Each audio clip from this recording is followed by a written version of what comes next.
ಚನ್ನಪಟ್ಟಣದಲ್ಲಿ ಅಮಿತ್ ಶಾ ನಡೆಸುವ road show ಬಗ್ಗೆ ಡಿಕೆಶಿ ವ್ಯಂಗ್ಯವಾಡಿದ್ಯಾಕೆ? ರಾಜಕೀಯ ಕಣ ರಂಗೇರಿಸಿದ ಸಿದ್ದರಾಮಯ್ಯ ದೇವೇಗೌಡರ ಮಧ್ಯೆ ವಾಗ್ಯುದ್ಧ. ದಿಂಗಾಲೇಶ್ವರ ಶ್ರೀಗಳಿಗೆ ಯಡಿಯೂರಪ್ಪ ಫೋನ್ ಮಾಡಿದ್ಯಾಕೆ? ಇದೆಲ್ಲವನ್ನು ನೋಡೋಣ ಲೋಕಸಮರ ನ್ಯೂಸ್ ಟಾಪ್ 9 ನಲ್ಲಿ. ನಾಡಿದ್ದು ಡಿಕೆ ಭದ್ರಕೋಟೆ ಭೇದಿಸಲು ಚುನಾವಣಾ ಚಾಣಕ್ಯ ಅಮಿತ್ ಶಾ ಎಂಟ್ರಿ ಕೊಡಲಿದ್ದಾರೆ. ಚನ್ನಪಟ್ಟಣದಲ್ಲಿ ರೋಡ್ ಶೋ ಮಾಡಲಿದ್ದಾರೆ. ಇದಕ್ಕೆ ತಿರುಗೇಟು ಕೊಟ್ಟ ಡಿಸಿಎಂ ಡಿಕೆ ಅಮಿತ್ ಶಾ ಬಂದ್ರೆ ಏನಂತೆ, ಕಾರ್ಯಕರ್ತರು ಒಂದಾಗ್ತಾರಾ, ಲೋಕಲ್ ನಲ್ಲಿ ಹೊಡೆದಾಡಿಕೊಳ್ತಿದ್ದಾರೆ ಅಂತ ಕುಟುಕಿದ್ದಾರೆ. ಗೃಹ ಮಂತ್ರಿಗಳಾದಂಥ ಅಮಿತ್ ಶಾ ಬರ್ತಾ ಇರೋದು ನಮಗೆಲ್ಲ ಸಂತಸ ತಂದಿದೆ. ಸೊ ಅವರು ರೋಡ್ ಶೋ ಮಾಡಲಿದ್ದಾರೆ, ಸಮಾವೇಶ ಎಲ್ಲ ರೋಡ್ ಶೋ ಮಾಡ್ತಾ ಇದ್ದಾರೆ. ಅದರಿಂದ ನಮ್ಮ JDS ಮತ್ತು BJP ಕಾರ್ಯಕರ್ತರ ಆತ್ಮವಿಶ್ವಾಸ ಹೆಚ್ಚುತ್ತೆ. ಅಲ್ಲಿ JDS BJP ಒಂದಾಗಿದೆ, ಅಲ್ಲಿ ವರ್ಕರ್ಸ್ ಒಂದಾಗ್ತಾ ಇಲ್ಲ. ಇಬ್ಬರು ಸೇರಿ ಜೊತೆಗೆ ಕಾರ್ಯಕರ್ತರ ಸಭೆ ಮಾಡ್ಬೋದಾಗಿತ್ತಲ್ಲ ಜನತಾದಳು. ಇವರಿಬ್ರು ಒಂದಾಗೋದ ತಕ್ಷಣ ಒಂದಾಗುತ್ತಾರ? ಏಪ್ರಿಲ್ 2ರಂದು ಕೇಂದ್ರ ಗೃಹ ಸಚಿವ ಅಮಿತ್ ಶಾ ಕರ್ನಾಟಕ ಭೇಟಿ ಬಗ್ಗೆ ಸಚಿವ ಪ್ರಿಯಾಂಕ್ ಖರ್ಗೆ ಲೇವಡಿ. ನೀವು ಪೋಷಕರಾಗಲು ಕಾಯುತ್ತಿದ್ದೀರಾ? ಚಿಂತಿಸದಿರಿ. ಓಯಾಸಿಸ್ ಫರ್ಟಿಲಿಟಿ 90,000 ದಂಪತಿಗಳ ಜೀವನದಲ್ಲಿ ಸಂತೋಷವನ್ನು ತಂದಿದೆ. 7825893601ಗೆ ಕರೆ ಮಾಡಿ ಅತ್ಯದ್ಭುತ ರಿಯಾಯಿತಿ ಪಡೆಯಿರಿ ಹಾಗೂ ಎಲ್ಲರಿಗೂ ಗುಡ್ ನ್ಯೂಸ್ ಕೊಡಿ ಮಾಡಿದ್ದಾರೆ. ಬಿಜೆಪಿಯವರ ಪಾಲಿನ ಚುನಾವಣಾ ಚಾಣಕ್ಯ ಅಂದ್ರೆ IT ED. ಅದು ಬಿಟ್ಟು ಇನ್ಯಾರು ಚುನಾವಣಾ ಚಾಣಕ್ಯ ಇದ್ದಾರೆ ಬಿಜೆಪಿಯಲ್ಲಿ ಅಂತ ವ್ಯಂಗ್ಯವಾಡಿದ್ದಾರೆ. ಅಮಿತ್ ಶಾ ಬರ್ತಾ ಇದ್ರೆ ಕನ್ನಡಿಗರಿಗೆ NDRF ಮೀಟಿಂಗ್ ಏಕೆ ಮಾಡಲಿಲ್ಲ ಅಂತ ಮೊದಲು ಹೇಳಿ ಅಂತ ಆಗ್ರಹಿಸಿದ್ದಾರೆ. ಡಿಸಾಸ್ಟರ್ ರಿಲೀಫ್ ಮ್ಯಾನೇಜ್ಮೆಂಟ್ಗೆ ಯಾಕಿನ್ನ ಮೀಟಿಂಗ್ ಮಾಡಿಲ್ಲ ಅಂತ ಹೇಳಬೇಕು, ಉತ್ತರ ಕೊಡಬೇಕು.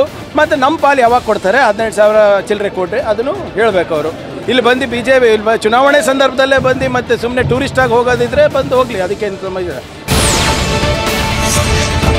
ಸಿದ್ದರಾಮಯ್ಯ ದೇವೇಗೌಡರ ಮಧ್ಯೆ ವಾಗ್ಯುದ್ಧ ಜೋರಾಗಿದೆ. ಕುಮಾರಸ್ವಾಮಿಗೆ ಮಗನನ್ನ ಗೆಲ್ಲಿಸೋಕೆ ಆಗಲ್ಲ ಎಂದಿರೋ ಸಿದ್ದರಾಮಯ್ಯಗೆ ದೇವೇಗೌಡರು ಮಾತಿನಲ್ಲೇ ತಿರುಗೇಟು ಕೊಟ್ಟಿದ್ದಾರೆ. ನಿಮ್ಮ ಅಹಂ ಇಳಿಸ್ತೇನೆಂದು ಶಪಥ ಮಾಡಿದ್ದಾರೆ. ಚೀಫ್ ಮಿನಿಸ್ಟರ್ ಆಗಿದ್ರಲ್ವಾ, ಆಗ್ಲೇ ಅವ್ರ ಮಗನ ಗೆಲ್ಸಕ್ಕಾಗಲಿಲ್ಲ. ಈಗ ಗೆಲ್ಲಕ್ಕಾಗತ್ತಾ? ಸೋಲದಂತೂ ಗ್ಯಾರಂಟಿ. ಸಿದ್ದರಾಮಯ್ಯ ಹೇಳ್ತಾರೆ, ಅಧಿಕಾರದ ಅಹಂ ಇದೆಯಲ್ಲ, ಅಹಮ್ಮನ್ನ ಇಳಿಸ್ಲಿಕ್ಕೆ ಕೂತ್ಕೊಂಡಿದ್ದೀನಿ ಅಷ್ಟೇ. ಇದು ತುಂಬಾ ಚೆನ್ನಾಗಿ ಕೆಲಸ ಮಾಡುತ್ತೆ. ಲೋಕಸಭಾ ಚುನಾವಣೆ ಬಳಿಕ ಕರ್ನಾಟಕದಲ್ಲಿ ಕಾಂಗ್ರೆಸ್ ಸರ್ಕಾರ ಇರುವುದಿಲ್ಲ ಅಂತ ಬಿಜೆಪಿ ರಾಜ್ಯಾಧ್ಯಕ್ಷ BY ವಿಜಯೇಂದ್ರ ಹೇಳಿದ್ದಾರೆ. ಸರ್ಕಾರ ಎಷ್ಟು ದಿನ ಇರುತ್ತೆ ಅಂತ ಹೇಳಲಾಗುವುದಿಲ್ಲ ಅಂತ ಭವಿಷ್ಯ ನುಡಿದಿದ್ದಾರೆ. ಲೋಕಸಭಾ ಚುನಾವಣೆ ಆದ್ಮೇಲೆ ಕಾಂಗ್ರೆಸ್ ಪಕ್ಷ ಎಷ್ಟು ವರ್ಷ ಎಷ್ಟು ತಿಂಗಳ ಅಧಿಕಾರದಲ್ಲಿ ಇರ್ತದೆ ಅದ್ರ ಬಗ್ಗೆ ಚರ್ಚೆ ಮಾಡೋದಕ್ಕೆ ಹೋಗೋದಿಲ್ಲ. ಆದ್ರೆ ಇಂಥ ಹತಾಶ ಮನೋಭಾವನೆಯಲ್ಲಿರ್ತಕ್ಕಂಥ ಕಾಂಗ್ರೆಸ್ ಸರ್ಕಾರದ ವಿರುದ್ಧ ನಮ್ಮ ಹೋರಾಟ ಅಂತಕ್ಕಂಥದ್ದು ನಿರಂತರವಾಗಿರ್ಬೇಕಾಗ್ತದೆ. ಶಿವಮೊಗ್ಗ ಕ್ಷೇತ್ರದಲ್ಲಿ ಕಾರ್ಯಕರ್ತರಿಗೆ ಧಮಕಿ ಹಾಕುವ ಕೆಲಸ ನಡೆಯುತ್ತಿದೆ. ತಾಯಿ ಹಾಲು ಕುಡಿದು ಬೆಳೆದಿರುವ ಕಾರ್ಯಕರ್ತರು ಯಾರು ಹೆದರಬೇಕಿಲ್ಲ ಅಂತ ಸಂಸದ BY ರಾಘವೇಂದ್ರ ಹೇಳಿದ್ದಾರೆ.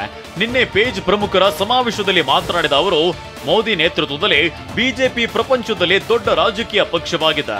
ಇಷ್ಟು ದೊಡ್ಡ ಮಟ್ಟದಲ್ಲಿ ಪಕ್ಷ ಹೊರಹೊಮ್ಮಲು ಪೇಜ್ ಪ್ರಮುಖರು ಕಾರಣ ಅಂತ ಬಣ್ಣಿಸಿದ್ರು. ಇಡೀ ಪ್ರಪಂಚದಲ್ಲಿ ಅತ್ಯಂತ ದೊಡ್ಡ ಒಂದು ರಾಜಕೀಯ ಪಕ್ಷವಾಗಿ ಹೊರಹೊಮ್ಮಿದೆ ಅಂದ್ರೆ ಅದ್ರ ಹಿಂದೆ ನಿಮ್ಮಂತ ಬೂತ್ ಮಟ್ಟದ ಕಾರ್ಯಕರ್ತ ಬಂಧುಗಳ ಒಂದು ಪರಿಶ್ರಮ ಅಂತೇಳಿ ಈ ಸಂದರ್ಭದಲ್ಲಿ ನನ್ನ ಅಭಿಮಾನದಿಂದ ನಾನು ಈ ಸಂದರ್ಭದಲ್ಲಿ ಹೇಳಲಿಕ್ಕೆ ಇಚ್ಛೆ ಪಡ್ತೇನೆ. ದಾವಣಗೆರೆಯಲ್ಲಿ ಬಿಜೆಪಿ JDS ಮುಖಂಡರು ಮುನಿಸು ಮರೆತು ಒಂದಾಗಿದ್ದಾರೆ.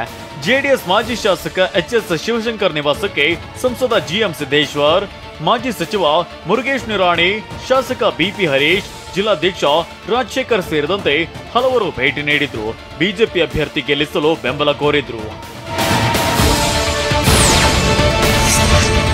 ದಿಂಗಾಲೇಶ್ವರ ಸ್ವಾಮೀಜಿಗೆ BS ಯಡಿಯೂರಪ್ಪ ದೂರವಾಣಿ ಕರೆ ಮಾಡಿ ಕೇಂದ್ರ ಸಚಿವ ಜೋಶಿ ವಿರುದ್ಧ ಸ್ಪರ್ಧೆ ಮಾಡದಂತೆ ಮನವಿ ಮಾಡಿದ್ದಾರೆ. ಬಿಜೆಪಿ ಹೈಕಮಾಂಡ್ ತೀರ್ಮಾನಕ್ಕೆ ನಾವೆಲ್ಲರೂ ಬದ್ಧರಾಗಿರಬೇಕಾಗ್ತದೆ. ಪ್ರಹ್ಲಾದ್ ಜೋಶಿ ಗೆದ್ರೆ ಮೋದಿ ಗೆದ್ದಂತೆ, ದೇಶ ಗೆದ್ದಂತೆ. ಚುನಾವಣಾ ಪ್ರವಾಸದ ವೇಳೆ ನಿಮ್ಮನ್ನ ಬಂದು ಭೇಟಿ ಮಾಡ್ತೇನೆ.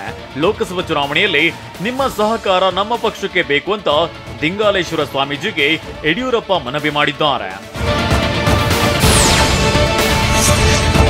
ಬಿಜೆಪಿ ಜೆಡಿಎಸ್ ಮೈತ್ರಿ ಸಂಬಂಧವನ್ನ ಮದುವೆ ಅಂತ ಮುಳಬಾಗಿಲು ಶಾಸಕ ಸಮೃದ್ಧಿ ಮಂಜುನಾಥ್ ಬಣ್ಣಿಸಿದ್ದಾರೆ. ನಾವು ಗಂಡಿನ ಕಡೆಯವರು, ಬಿಜೆಪಿಯವರು ಹೆಣ್ಣಿನ ಕಡೆಯವರು. ಏಪ್ರಿಲ್ 4ರಂದು ನಾಮಪತ್ರ, ಅಂದು ನಿಶ್ಚಿತಾರ್ಥ. ಏಪ್ರಿಲ್ 26ರಂದು ಮದುವೆ ಅಂತ ಬಣ್ಣಿಸಿದ್ದಾರೆ.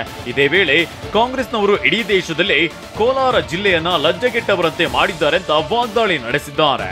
4ನೇ ತಾರೀಕು ಮುಹೂರ್ತ ಬರೀತೀವಿ, ಏನಂತಂದ್ರೆ ನಾಮಪತ್ರ ಹಾಕ್ತೀವಿ. 4ನೇ ತಾರೀಕು ನಾಮಪತ್ರ, 5 ಕಡೆಯಿಂದ ಏನು ಮಾಡ್ತೀವಿ, ಲಗ್ನ ಪತ್ರ ಬರ್ತೀವಿ. 26ನೇ ತಾರೀಕು ಮದುವೆ. ಇವನೇನು ಪೋತಪ್ಪ ನಾಯಕನೇ ಅಂತ ಮಾಜಿ ಶಾಸಕ GH ತಿಪ್ಪಾರೆಡ್ಡಿ ಶಾಸಕ M ಚಂದ್ರಪ್ಪ ವಿರುದ್ಧ ವಾಗ್ದಾಳಿ ನಡೆಸಿದ್ರು. ಇದಕ್ಕೆ ತಿರುಗೇಟು ನೀಡಿರೋ ಚಂದ್ರಪ್ಪ, ಹೌದು ನಾನು ಪೋತಪ್ಪ ನಾಯಕನೇ ಕಣೋ ಅಂತ ಏಕವಚನದಲ್ಲಿ ವಾಗ್ದಾಳಿ ನಡೆಸಿದ್ದಾರೆ.